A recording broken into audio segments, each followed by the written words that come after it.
अस्सलामुअलैकुम बिस्मिल्लाहिर्रहमानिर्रहीम। Dear student, अभी इस वक्त जब हम आपके साथ ये वीडियो जो है आपके लिए रिकॉर्ड कर रहे हैं तो फेडरल बोर्ड ने क्लास 11 और 12 की डेट शीट अनाउंस कर दी है। और आपके लिए अच्छी खबर ये है कि आपके एग्ज़ाम्स तकरीबन 15 डेज मज़ीद लेट हो गए हैं। 14 मई से आपके पेपर शुरू हो रहे हैं। अभी हम डिटेल्ड डेट शीट भी आपके साथ शेयर करेंगे। आप फेडरल बोर्ड की वेबसाइट से भी देख सकते हैं, वहाँ मिक्स्ड डेट शीट होती है, सारे क्लासेस सारे सब्जेक्ट्स होते हैं। हम आपके साथ स्पेसिफाइड डेट शीट जो है वो आईसीएस ग्रुप की फॉर क्लास 11, 12, मेडिकल ग्रुप और इंजीनियरिंग ग्रुप की शेयर करेंगे। आज जो है हम आपके साथ important topics from chapter 1 to 5 share कर चुके हैं। क्लास 12 के important topics from chapter 6 to 10 क्या हैं और उनमें किस टॉपिक को आपको कितना टाइम देना चाहिए ताकि आप जो है वो मैक्सिमम मार्क्स हासिल कर सकें, वो हम आज आपके सामने शेयर करने जा रहे हैं। चैप्टर 6 का जो नाम है वो है बेटा एनालिटिकल ज्योमेट्री। अगर मैं कहूं कि इस बुक के आसान तरीन चैप्टर्स में से ये एक चैप्टर है तो ये बिल्कुल गलत नहीं होगा, लेकिन एक सिचुएशन में असल में इस चैप्टर का जो इनिशियल कंटेंट है, मींस इस चैप्टर को समझने के लिए जो बेसिक्स हैं वो क्लास 12 की कंटेंट में शामिल नहीं है। वो अभी जो क्लास 9th में बुक पढ़ाई जा रही है वहां पर एनालिटिकल ज्योमेट्री का वो कंटेंट जो बेसिक्स को समझने के लिए चाहिए वो वहां पर मौजूद है। तो क्लास 9th अगर आप हमारे चैनल पे जाएंगे तो क्लास 9th के लिए हमने एक लेक्चर बनाया हुआ है स्लोप ऑफ अ लाइन और एक लेक्चर है equation of a straight line. अगर आप वो लेक्चर जो कि 30 to 35 मिनट्स के हैं सुन लें, उसके बाद ये चैप्टर आपके लिए आसान तरीन चैप्टर होगा इस बुक का। और दूसरी इंपॉर्टेंट बात यह है कि इस चैप्टर से 2 शॉर्ट और 1 लॉन्ग कंफर्म क्वेश्चंस हैं। जस्ट 3 एक्सरसाइजेज, 2 एक्सरसाइजेज आपकी वो हैं जो कंटेंट रिलेटेड हैं और एक एक्सरसाइज उनकी एप्लीकेशंस हैं। तो सिर्फ 3 एक्सरसाइजेज करके आप तकरीबन 20+ मार्क्स का पेपर अटेम्प्ट करने के काबिल हो जाएंगे। अब इसमें इंपॉर्टेंट क्या है जरा इसकी बात कर लेते हैं। पहली चीज जो इंपॉर्टेंट एमसीक्यूज में है बेटा slope of a line. For example horizontal line का स्लोप क्या होता है? 0 होता है। वर्टिकल लाइन का स्लोप अनडिफाइंड होता है। ऑब्लिक लाइंस के स्लोप क्या होते हैं? अगर एंगल गिवन हो, अगर स्लोप गिवन हो तो एंगल कैसे फाइंड आउट करेंगे? ये सब एमसीक्यूज में आ सकता है। इक्वेशन ऑफ अ लाइन अगर आपको स्लोप भी दे दिया जाए, पॉइंट भी दे दिया जाए और इक्वेशन ऑफ अ लाइन या फिर हॉरिजॉन्टल लाइन की इक्वेशन या वर्टिकल लाइन की इक्वेशन या ऐसी लाइन की इक्वेशन जो फर्स्ट और थर्ड क्वाड्रेंट को बाइसेक्ट करती है या जो कि y इक्वल्स टू x होती है, या सेकंड और फोर्थ क्वाड्रेंट को बाइसेक्ट करती है जो y इक्वल्स टू -x होती है, इस तरह के क्वेश्चन एमसीक्यूज में अपेयर हो सकते हैं। कंडीशन फॉर कंकरेंट लाइंस भी एमसीक्यूज में आ सकता है बेटा। एंगल बिटवीन जॉइंट इक्वेशन, आपने देखा होगा कि एक आपके पास जो है वो homogeneous joint equation of lines है जिनका एंगल फाइंड आउट करने का एक शॉर्ट सा फार्मूला है। आप quickly with in a minute वो एंगल फाइंड आउट कर लेते हैं, वो आपके एमसीक्यूज का पार्ट हो सकता है। और कंडीशन फॉर होमोजेनियस इक्वेशन, जो जॉइंट इक्वेशन होती है वो जो लाइंस उस इक्वेशन को बनाती हैं उनकी क्या नेचर होती है, वो डिस्टिंक्ट होती हैं, इमेजिनरी होंगी या रियल लाइंस होंगी, ये भी एमसीक्यू का पार्ट हो सकता है जिसमें हमारे पास एक फार्मूला होता है, उससे हम क्विकली ये जान लेते हैं कि वो लाइंस क्या होंगी। सेकंड अगर हम आ जाएं शॉर्ट पे, बहुत इंपॉर्टेंट है जी equation of altitude, median and perpendicular bisector. एक ही ट्राइंगल गिवन होगा, उसमें कोई एक इक्वेशन आपसे पूछी जा सकती है। अगर कोई एक इक्वेशन पूछी गई बेटा तो ये इंपॉर्टेंट होगा शॉर्ट के लिए और इसको हम 3 स्टार में रखेंगे, बहुत इंपॉर्टेंट क्वेश्चन है। और अगर एक एल्टीट्यूड निकालना हुआ, एक मीडियन और एक परपेंडिकुलर बाइसेक्टर, तो यही क्वेश्चन लॉन्ग के लिए भी इंपॉर्टेंट हो जाएगा। इट मींस ये वो क्वेश्चंस हैं जो शॉर्ट को करते करते आप लॉन्ग की प्रिपरेशन भी कर लेते हैं। स्पेशली वो स्टूडेंट जो 40 प्लस के लिए स्ट्रगल कर रहे हैं या वो 60 प्लस नंबर चाहते हैं, जस्ट वो ये वाले टॉपिक्स जरूर करें। जो शॉर्ट के लिए प्रिपेयर करें तो लॉन्ग हो जाएगा, लॉन्ग के लिए प्रिपेयर करें तो शॉर्ट हो जाएगा। तो इसको हम 3 स्टार में रखेंगे। एरिया ऑफ ट्राइंगल, अगर वर्टिसेस गिवन हो तो एरिया फाइंड आउट करना है, ये भी एक इंपॉर्टेंट पार्ट है, 2 स्टार में हम इसको रखेंगे।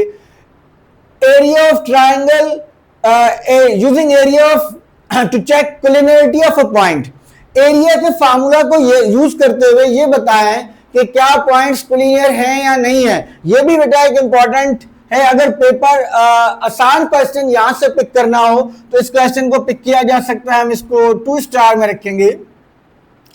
Find area if sides of triangle are given, अगर ट्राइंगल के साइड्स की इक्वेशन गिवन हो और आपको एरिया फाइंड आउट करना हो तो ये एक और इंपॉर्टेंट टॉपिक है और बहुत ज्यादा इंपॉर्टेंट। ये इवन लॉन्ग में भी अपेयर हो सकता है, क्योंकि अगर साइड्स की इक्वेशन गिवन है, पहले आपको वर्टिसेस फाइंड आउट करनी पड़ेंगी, उन लाइंस का point of intersection find out करना पड़ेगा। तो ये लॉन्ग और शॉर्ट दोनों के लिए इंपॉर्टेंट है, इसको हम 3 स्टार में रखेंगे। Find equation of a line formed by joint equation of lines, जो homogeneous joint equation of a lines है, वो जो लाइनें उस इक्वेशन को जनरेट करती हैं, उन लाइंस की इक्वेशन फाइंड आउट करना बहुत इंपॉर्टेंट पार्ट है, इसको भी हम शॉर्ट के लिए 3 स्टार में रखेंगे।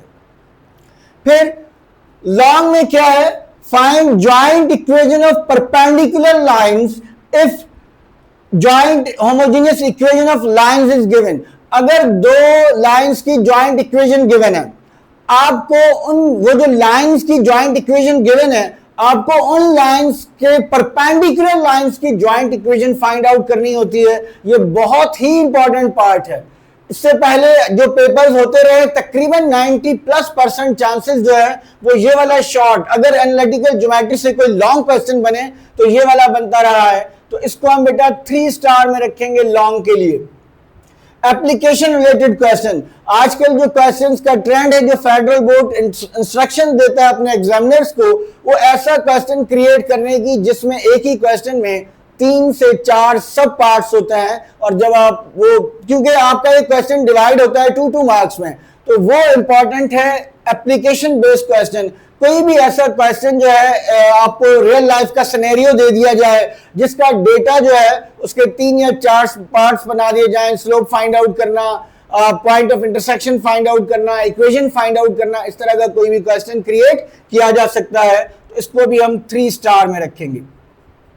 तो this is all about chapter 6। हम आपको एडवाइस करेंगे, अगर आप पास के लिए स्ट्रगल कर रहे हैं या आप 60 प्लस के लिए स्ट्रगल कर रहे हैं, जैसा कि हमने आपको अपने प्लान में बताया था, तो आपको चैप्टर 6 हर सूरत करना चाहिए। अब हम आते हैं चैप्टर 7 की तरफ।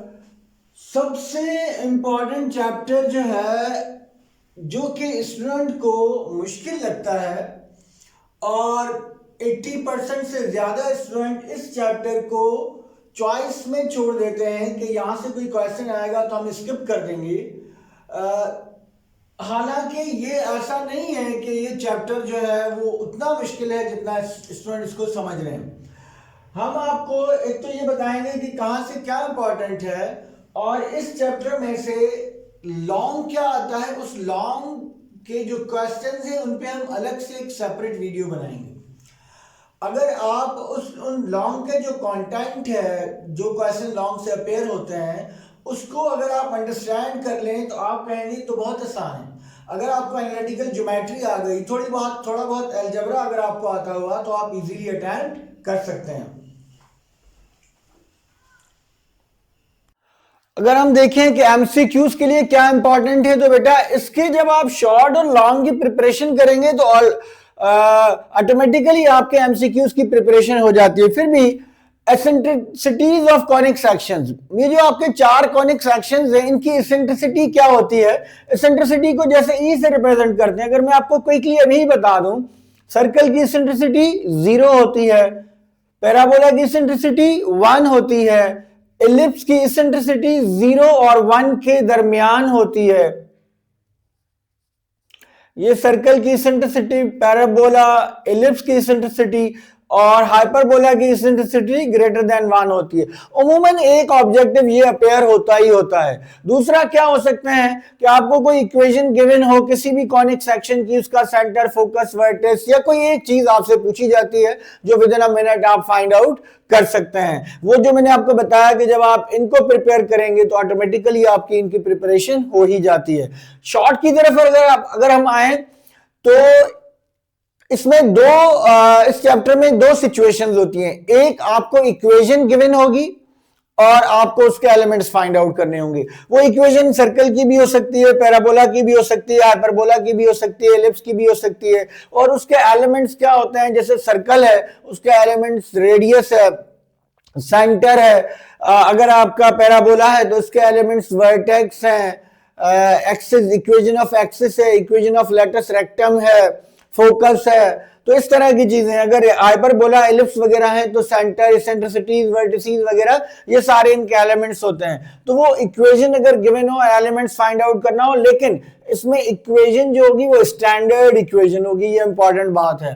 और एक क्वेश्चन कंफर्म यहां से आता है, इसको हम 3 स्टार में रखेंगे। फिर अगर हम बात करें अगले पार्ट की, तो elements of conic are given. दूसरा पार्ट ये होता है कि एलिमेंट्स आपके पास गिवन हो और इक्वेशन आपको फाइंड आउट करनी हो। ये भी अगर तो स्टैंडर्ड इक्वेशन की बात होगी तो ये भी 3 स्टार में है। बहुत इंपॉर्टेंट क्वेश्चन है कि एलिमेंट्स गिवन है, फॉर एग्जांपल आपको रेडियस दे दिया और आपको सेंटर दे दिया, या आपको डायरेक्टली सेंटर या रेडियस नहीं दिया बल्कि आपको 3 पॉइंट्स दे दिए सर्कल के ऊपर और आपसे कहा गया कि इक्वेशन बनाएं, या पैराबोला की या एलिप्स या हाइपरबोला की इक्वेशन आपसे पूछी जा सकती है। तो ये भी बहुत इंपॉर्टेंट कंटेंट है। और equation of tangent and normals to conic, हर कॉनिक पर इक्वेशन ऑफ टेंजेंट और नॉर्मल कैसे फाइंड आउट करना है, ये भी इंपॉर्टेंट कॉन्सेप्ट है। लेकिन इसके लिए जरूरी है कि आपको डेरिवेटिव्स वगैरह आते हो, क्योंकि इक्वेशन ऑफ टेंजेंट लाइन और नॉर्मल लाइन फाइंड आउट करने के लिए हमें डेरिवेटिव की जरूरत पड़ती है। तो इसको हम जो है वो 2 स्टार में रखेंगे। अच्छा, एक और जो है वो मैं लिखना भूल गया हूं, लेकिन इसमें एक और चीज आती है, वो एप्लीकेशंस हैं। रियल लाइफ रिलेटेड जो है एप्लीकेशंस ऑफ कॉनिक सेक्शन, कोई भी क्वेश्चन अमूमन अपेयर होता है। एप्लीकेशन ऑफ कॉनिक सेक्शन बहुत इंपॉर्टेंट है। हर कॉनिक सेक्शन के एंड में आपके पास एप्लीकेशन बेस्ड 2-3 क्वेश्चंस गिवन होते हैं, तो वो बहुत इंपॉर्टेंट हैं। और ये भी, इसको भी हम 3 स्टार में रखेंगे फॉर शॉर्ट के लिए ये 3 स्टार में हो सकता है। लॉन्ग के लिए क्या इंपॉर्टेंट है, general equation of conic. Long chapter 7 में से बहुत आसान आता है। अगर आप एक क्वेश्चन का प्रोसीजर समझ जाएं तो आप उस तरह के बहुत सारे क्वेश्चन खुद से सॉल्व कर सकते हैं, जो कि एसएलओ बेस्ड की सबसे इंपॉर्टेंट बात है। तो इसका लॉन्ग बहुत आसान होता है और 8 नंबर जो है आप आसानी से हासिल कर सकते हैं। और हमने जैसे आपको बताया कि इसके लॉन्ग पर हम एक वीडियो भी बनाएंगे जो आपके साथ शेयर करेंगे। तो लॉन्ग कंफर्म लॉन्ग है।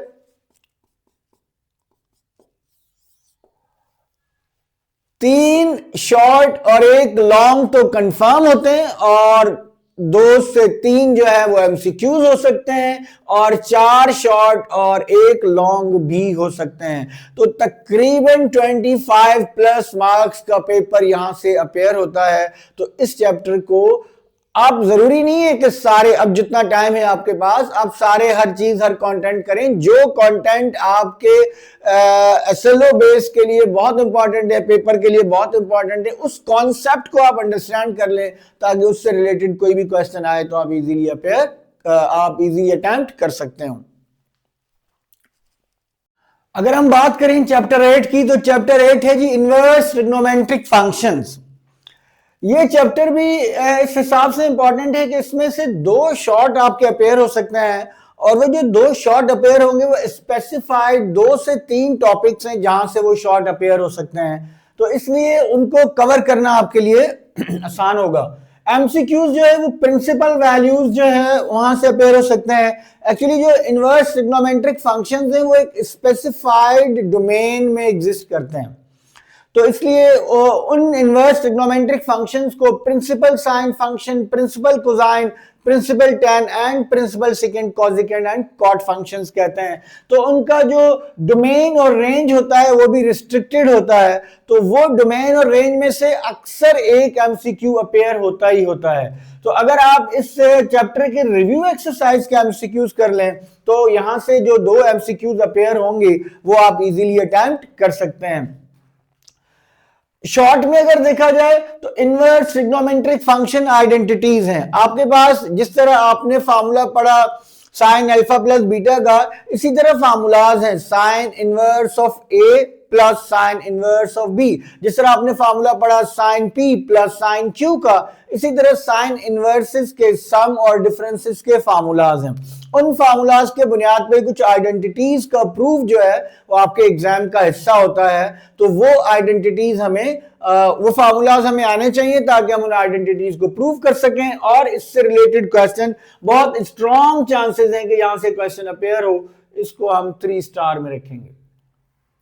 एक बात और आपको बताते चलें कि ये जो इनवर्स ट्रिग्नोमेट्रिक फंक्शन है ये फर्स्ट टाइम क्लास 12 का पार्ट है। इससे पहले ट्रिग्नोमेट्री के सारे चैप्टर्स जो थे वो क्लास 11 के कंटेंट में शामिल होते थे, लेकिन अब ये क्लास 12 के कंटेंट में शामिल है। Then proof based identity questions, कुछ ऐसे क्वेश्चंस आते हैं जिनको प्रूफ करना होता है। इनवर्स ट्रिग्नोमेट्रिक आइडेंटिटीज की मदद से उन आइडेंटिटीज को प्रूव करना होता है। तो इसको भी हम जो है वो 2 स्टार में रखेंगे। Real life application based question बहुत इंपॉर्टेंट और बहुत आसान। ये वो क्वेश्चंस हैं जो आप 9th की ट्रिग्नोमेट्री में कर चुके हैं। ट्रायंगल सा बनता है, उस ट्रायंगल में कोई आपको 2 एलिमेंट्स गिवन होंगे, एक आपको फाइंड आउट करना होगा। वहां अमूमन इनवर्स ट्रिग्नोमेट्रिक फंक्शन की प्रॉपर्टी यूज होती है। दैट्स व्हाई इन्होंने इसको inverse trigonometric function real life questions का नाम दिया है। ये बहुत ही आसान क्वेश्चंस होते हैं और ये बहुत स्ट्रॉन्ग चांसेस हैं कि यहां से क्वेश्चन अपेयर हो। तो इसको हम 3 स्टार में रखेंगे। लॉन्ग क्वेश्चन यहां से बन सकता है नहीं, तकरीबन चांसेस जो है वो ना होने के बराबर है। और अगर लॉन्ग कोई बना भी तो कोई ऐसा होगा जिसके 3 से 4 पार्ट्स होंगे और वो इसी तरह का जो आप जब शॉर्ट की प्रिपरेशन करेंगे तो ऑलरेडी वो क्वेश्चन उस तरह का क्वेश्चन प्रिपेयर हो जाएगा। क्योंकि 4 लॉन्ग बनने हैं तो दूसरे चैप्टर्स जिनका कंटेंट भी ज्यादा है और जो ज्यादा इंपॉर्टेंट भी हैं वहां से लॉन्ग बनने के ज्यादा चांसेस होते हैं। अगर हम नेक्स्ट चैप्टर की बात करें तो नेक्स्ट चैप्टर है बेटा solution of trigonometric equations. Solution of trigonometric equation से 2 शॉर्ट और 1 लॉन्ग अपेयर होने के बहुत ज्यादा चांसेस हैं। एमसीक्यू यहां से बहुत सिंपल आएंगे। इसमें इसके एमसीक्यूज भी कुछ इस तरह के होते हैं कि जब आप शॉर्ट और लॉन्ग की प्रिपरेशन करेंगे तो ऑलरेडी आपके एमसीक्यूज की प्रिपरेशन हो जाएगी। एमसीक्यूज में क्या रिक्वायर्ड है आपको, उमूमन इस तरह के एमसीक्यूज आते हैं अगर साइन थीटा 0 है तो थीटा की वैल्यूज क्या होंगी, सिंपल सॉल्यूशंस आपको पता करने होते हैं। इसी तरह कोई भी ट्रिग्नोमेट्रिक इक्वेशन जो कि बहुत आसान सी ट्रिग्नोमेट्रिक इक्वेशन होगी, अगर वो 0 या 1 या -1 के इक्वल हो तो उनके सॉल्यूशंस क्या होंगे। तो ये आपके इंपॉर्टेंट जो है एमसीक्यूज के लिए इंपॉर्टेंट हो सकता है। या कोई थीटा गिवन और पूछा जाए ये किस ट्रिग्नोमेट्रिक इक्वेशन का सॉल्यूशन है, आप वो थीटा की वैल्यू इक्वेशन में रिप्लेस करके उसको सिंपलीफाई करते हैं तो वहां से पता चल जाता है। मोर इंपॉर्टेंट ये है कि आप इस वाले चैप्टर की रिव्यू एक्सरसाइज जो है उसका एमसीक्यू वाला जो क्वेश्चन है वो जरूर कर लीजिए ताकि आपका ये एमसीक्यूज का जो 2 एमसीक्यूज है वो इजीली अटेम्प्ट कर सकें। शॉर्ट में क्या इंपॉर्टेंट है, solution of trigonometric equation close interval 0 से 2 पाई में अमूमन आपको कोई भी सिंपल सी ट्रिग्नोमेट्रिक इक्वेशन दी जाती है जिसका सॉल्यूशन आपसे कहा जाएगा कि फाइंड आउट करें। अमूमन 6 से 7 मिनट लगते हैं, आप इजीली उसको फाइंड आउट कर सकते हैं। इतनी मुश्किल ट्रिग्नोमेट्रिक इक्वेशंस नहीं होती। जनरल सॉल्यूशन भी पूछा जा सकता है, लेकिन जनरल सॉल्यूशन उस सिचुएशन में अगर आपका क्वेश्चन कुछ इस तरह का है कि वो क्विकली सॉल्व हो सकता है 6-7 मिनट में, तो देन जनरल सॉल्यूशन जो है वो शॉर्ट में भी आ सकता है। अदरवाइज जनरल सॉल्यूशन लॉन्ग के लिए बहुत इंपॉर्टेंट है और लॉन्ग के लिए हम जनरल सॉल्यूशन को 3 स्टार में रखेंगे। ये जो सॉल्यूशन ऑफ ट्रिग्नोमेट्रिक इक्वेशन है शॉर्ट के लिए, इसको भी हम 3 स्टार में रखेंगे। इसको हम 2 स्टार में रखेंगे क्योंकि लॉन्ग में आने के ज्यादा चांसेस होते हैं। Graphical solution of a trigonometric equation, आपको एक ट्रिग्नोमेट्रिक इक्वेशन गिवन होगी, एक ट्रिग्नोमेट्रिक रेशियो दूसरे के इक्वल होगा, उनका ग्राफिकल सॉल्यूशन पूछा जाएगा। आप दोनों ट्रिग्नोमेट्रिक रेशियोज के ग्राफ ड्रॉ करेंगे, जहां पर वो ग्राफ इंटरसेक्ट करते हैं, वो उनका सोल्यूशन होता है। तो ये वाला क्वेश्चन भी आपके एग्जाम का हिस्सा हो सकता है। इसको हम 1 स्टार में रखेंगे। एक्चुअली जो ग्राफिकल, ये बल्कि 2 स्टार में रखेंगे। इस क्वेश्चन के आने के चांसेस तो जरूर होते हैं, लेकिन इसको अटेम्प्ट करने के लिए आपका जो टाइम कंज्यूम होता है वो एज कंपेयर टू बाकी चैप्टर्स के आए हुए शॉर्ट क्वेश्चंस के एमसीक्यू से बहुत ज्यादा होता है। इसलिए हम स्टूडेंट को गाइड करते हैं कि ये क्वेश्चन आप तब अटेम्प्ट करें जब आपको कोई और ऑप्शन ना हो, क्योंकि पेंसिल वर्क होता है, स्मूथ कर्व्स बनाने पड़ते हैं, टाइम ज्यादा लगता है। एप्लीकेशन बेस्ड क्वेश्चन बहुत इंपॉर्टेंट है एप्लीकेशन, और ये आसान भी होते हैं। सिंपल सी सिचुएशन है, आपका एक राइट एंगल ट्राइंगल क्रिएट होगा, 2 एलिमेंट्स गिवन होंगे, एक कोई भी एलिमेंट आपको एंगल ऑफ एलिवेशन, डिप्रेशन या हाइट या डिस्टेंस वगैरह कुछ भी फाइंड आउट करना होता है। तो ये बहुत इंपॉर्टेंट क्वेश्चन है फॉर शॉर्ट, और इसको हम 3 स्टार में रखेंगे। लॉन्ग के लिए हमने आपको बता दिया जनरल इक्वेशन जो है, general solution of trigonometric equation. उमूमन ऐसी ट्रिग्नोमेट्रिक इक्वेशन होती है जो जरा लेंथी होती है, जिसमें आइडेंटिटीज वगैरह यूज करके पहले उसको सिंप्लीफाई करना पड़ता है। सम टाइम वो क्वाड्रेटिक इक्वेशन बन जाती है, उसके रूट्स निकालने पड़ते हैं, देन हम उसके सोल्यूशन तक पहुंचते हैं। तो इस तरह के क्वेश्चन जो है वो लॉन्ग में अपेयर होने के बहुत ज्यादा चांसेस हैं। अगर हम नेक्स्ट चैप्टर की बात करें तो ये लास्ट चैप्टर है आपके कंटेंट का, numerical methods and numerical integration इस चैप्टर का नाम है। इसमें से अगर आप ऑब्जेक्टिव करना चाहते हैं एमसीक्यूज के लिए, रिव्यू एक्सरसाइज जस्ट कर लीजिए। बाकी जब आप शॉर्ट की प्रिपरेशन करेंगे तो कुछ मेथड्स के जो शॉर्ट क्वेश्चन यार एमसीक्यूज बन सकते हैं, ऑलरेडी शॉर्ट में इन्वॉल्व हो जाएंगे। इसमें से 1 या 2 शॉर्ट ही अपेयर हो सकते हैं, लॉन्ग के आने के चांसेस नहीं है। एक सबसे इंपॉर्टेंट बात जो आपको बताता चलूं, न्यूमेरिकल मेथड का जो कंटेंट है, उसमें जो बुक आपके यहाँ यूज की जा रही है एज अ टेक्स्ट बुक, उसमें एक मेथड लिखा हुआ है 1/3 सिम्पसन रूल। 1/3 सिम्पसन रूल जो है आपके एसएलओज में शामिल नहीं है। अगर आप फेडरल बोर्ड की वेबसाइट पे जाके एसएलओज फॉर क्लास 12 देखेंगे तो उसमें 1/3 सिम्पसन रूल नहीं है। बुक वालों ने उसको इंट्रोड्यूस कर दिया है, आई डोंट नो व्हाई, लेकिन आपके सिलेबस का हिस्सा नहीं है। तो आप सिम्पसन 1/3 रूल अगर नहीं भी करते तो कोई मसले वाली बात नहीं है, क्योंकि वो आपके एसएलओस का हिस्सा नहीं है। बाइसेक्शन मेथड आ सकता है बेटा शॉर्ट में। इसमें से मैंने आपको बताया 1 से 2 शॉर्ट जो है वो अपेयर हो सकते हैं। तो इनमें से कोई भी मेथड अपेयर हो सकता है। ये बहुत आसान मेथड्स होते हैं। आप अगर एक क्वेश्चन जो है उसको बहुत अच्छे तरीके से उस मेथड को एब्जॉर्ब कर लें अच्छे तरीके से, तो जस्ट वैल्यूज चेंज होंगी, बाकी कोई फर्क नहीं पड़ता। तो आप इजीली ये 4 मेथड जो है वो 2 से 3 घंटे में सॉल्व कर सकते हैं, इनको समझ सकते हैं, और यहां से आया हुआ कोई भी क्वेश्चन आप इजीली सॉल्व कर सकते हैं। इन सबको हम इक्वल स्टार्स में रखेंगे, क्योंकि इन सबको हम 3 स्टार में ही रखेंगे। यहां से 2 क्वेश्चन आपके आ रहे हैं और 4 मेथड्स हैं, तो कोई से भी 2 मेथड्स जो है वो आ सकते हैं, और ये बहुत आसान होते हैं। इसलिए इस पर आपको इसमें से कुछ छोड़ना नहीं चाहिए, क्योंकि किसी भी मेथड से क्वेश्चन आए तो आप उसको इजीली अटेम्प्ट कर सकें। लास्ट में हम आपसे ये कहेंगे कि ये हमारा सेकंड पार्ट है इंपॉर्टेंट टॉपिक्स का। फर्स्ट पार्ट हम ऑलरेडी आपके साथ शेयर कर चुके थे। अब तो आपका पेपर की डेट भी क्लियर हो गई है कि कब आपका पेपर होना है। तो पेपर होने से पहले जो है अब हमारा नेक्स्ट टास्क क्या है जो हम आपके साथ शेयर करेंगे। हम पास पेपर्स के टॉपिक्स को, फॉर एग्जांपल चैप्टर 1, 2 और 3 के जो टॉपिक्स हैं उससे रिलेटेड जो क्वेश्चंस पास पेपर में अपेयर हो चुके हैं, क्योंकि पास पेपर जो अवेलेबल है उसमें कुछ कंटेंट ऐसा है जो अभी मौजूदा आपका एसएलओज हैं उसमें शामिल नहीं है, 10% या 15%, बाकी सारा कुछ जो है अभी आपका हिस्सा है। तो हम पिछले पास पेपर्स को अपने रेफरेंस के लिए बिल्कुल भी यूज कर सकते हैं, या फिर आप अगर कुछ चाहते हैं कोई ऐसे टॉपिक्स जिन पर हम अलग से वीडियोस बनाएं तो वो आप हमसे शेयर कर सकते हैं। कमेंट्स में आप बताएंगे तो हम बना देंगे। ऑलरेडी जो है हम फंक्शन, लिमिट, कंटिन्यूटी और जो है सर्कल, पैराबोला, एलिप्स, हाइपरबोला वगैरह पे हम वैसे ही हमारे प्लान में मौजूद है कि वो हम आपके साथ शेयर करेंगे। लेकिन अगर कोई और टॉपिक जो आपको मुश्किल लगता है तो वो आप हमें बता सकते हैं, उस पर भी हम आपके साथ वीडियो शेयर करेंगे। टिल देन अल्लाह हाफिज।